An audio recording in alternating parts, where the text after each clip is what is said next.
You know, when we think about epic business stories, we usually hear about brilliant plans, tons of ambition, and this clear road to success. But what if one of the biggest tech stories of our time isn't like that at all? What if it's really about pure, unfiltered desperation? Well, today we're going to dive into the origin of Huawei, a story where survival wasn't just part of the plan, it was the plan. Right from the very beginning, you have to understand the stakes here.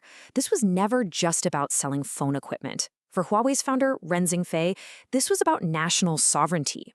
He framed his company's mission as a strategic must-have for China, a move that, as we'll see, turned out to be absolutely decisive. So this slide gets right to the heart of what we're unpacking.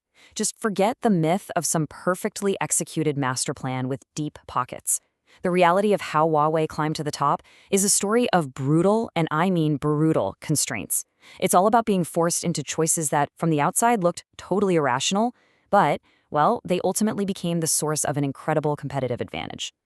The trajectory is just staggering, right? From a tiny little startup with barely enough cash to even get off the ground to a global giant that operates in over 170 countries.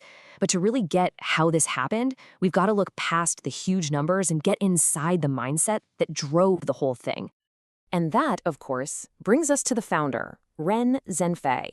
You honestly can't understand Huawei's strategy if you don't first understand the man and the unbelievably harsh world that shaped him. His personal story is the key that unlocks the company's entire philosophy. I mean, just think about what this does to a person. Each of these experiences builds on the last. Watching a tenth of your entire province starve to death, that teaches you that any comfortable assumption you have can literally kill you. Seeing your own father persecuted during the Cultural Revolution, that teaches you about political risk. And then getting laid off from the military, that just hammers home the lesson that the world is fundamentally unstable. All of this created a deep-seated pessimism and an obsessive focus on one thing: survival at all costs. So with that mindset, Ren goes and founds Huawei. But the conditions, they were almost impossible. This was not a Silicon Valley startup with friendly venture capital. No, this was a company born under the absolutely crushing weight of debt. Just look at that number, $5,000. And we're not talking about some kind of strategic minimalism here. That was literally all he and his partners could scrape together. It set the tone for everything, and I mean everything that came next. And this is the killer detail. See, because Huawei was a private company, it couldn't get those nice state-backed loans. So it had to borrow from private lenders at interest rates as high as 30%. Think about that for a second. There's zero room for error. Every single investment has to pay off, and it has to pay off fast, or that debt would just swallow the company whole. So what do? How do you solve a capital crisis like that? Ren's solution was, frankly, revolutionary. He couldn't pay top-dollar salaries, and he couldn't get cheap loans. So you know what he did? He paid his people in ownership. He kept only about 1.4% for himself and gave the rest to his employees. Now, this wasn't just a nice PR move. It was survival mathematics. It funded the company, and maybe more importantly, it locked in a level of loyalty and commitment that no salary could ever buy. At first, Huawei played it safe. Their model was pretty low risk. They just resold telephone equipment they got from Hong Kong. But then, total crisis. Their supplier cut them off completely out of the blue. And that left them with a stark choice. Figure out how to develop their own technology from scratch, like right now, or go bankrupt. Their response was just radical. Even with all that crippling debt, Ren went all in on research and development. Just look at this ratio: 500 R&D staff to only 200 for production. For a manufacturing startup, that is completely insane. It was this massive bet on becoming technologically self-sufficient because, being dependent on someone else had almost killed them once already. So this crazy bet paid off, but probably not in the way you'd think. Huawei couldn't just go head-to-head with giants like Ericsson or Siemens in the big cities. They'd get crushed. So instead, they turned their weaknesses into a weapon, creating this powerful strategy by going where no one else wanted to. They called it guerrilla engineering. All the foreign competitors wanted those high-margin contracts in the big cities. So Huawei went to rural China. Their engineers weren't focused on fancy, cutting-edge features. No, they were adding mesh screens to keep rats from chewing through the equipment and building special power supplies that could handle the shaky electrical grids in villages. They won by solving the boring, unglamorous problems nobody else cared about. And in the process, they built up a huge, uncontested market all for themselves. And what's amazing is they took this exact same playbook and went global with it. How do you compete with the big, established Western giants? Simple. You go where they won't.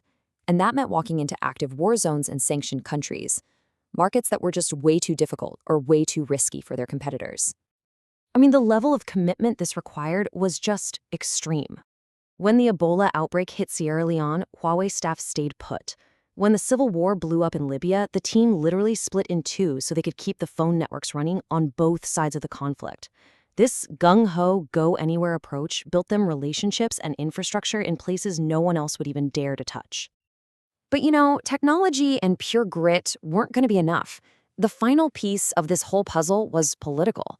Huawei had to somehow transform itself from just another vendor into a strategic national asset for China. And the big turning point was this contract, back in 1994.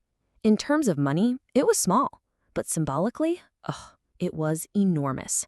For a private company to be trusted with building the military's communications network, that was a massive signal of state-level validation. It came right after Ren had successfully pitched his company's tech as being vital to China's national security.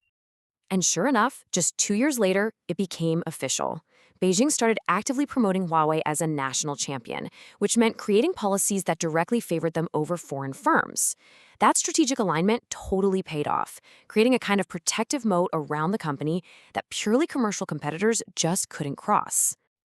So we've seen how pure desperation forged a global titan. But this survival-at-all-costs approach, it has a really complex and often pretty dark legacy. See, a culture that's forged in a crisis doesn't just vanish when the crisis is over. And that leads us to their infamous wolf culture. Ren explained it as the only mindset that would work for a mouse, that's Huawei, to compete against corporate elephants. It demanded a super sharp sense for opportunity, intense teamwork, and this spirit of just relentless, almost ravenous perseverance. We're talking employees being given mattresses to sleep under their desks until a job was done. But there was a very real, documented human cost. And listen, these aren't the words of a critic or a rival. This is a direct quote from the founder, Ren Zhengfei himself, in a letter where he acknowledged the immense pressure he was putting on his employees. The very same culture that ensured the company's survival also led to burnout, breakdowns, and real tragedy. So, after this whole intense story, what are the key lessons we can take away? Well, first, that harsh constraints can actually force you to be brilliant. Second, that where you compete often matters a whole lot more than what you're selling. Third, ownership isn't just about money. It can be a powerful strategic tool to drive insane commitment. Fourth, positioning yourself as a solution to a national problem can be a total game changer. And finally, there really is a first-mover advantage in going into the markets that everyone else is too afraid to enter. And that really leaves us with this final big question. The very instincts that allowed Huawei to survive and then to thrive, that aggressive expansion, the kind of ambiguous ownership structure, the very close alignment with the state, those are the exact same things that have created this lasting trust deficit on the global stage. It's the central paradox of Huawei, a company that was built to survive at all costs, and now it has to learn a completely different skill: how to be trusted.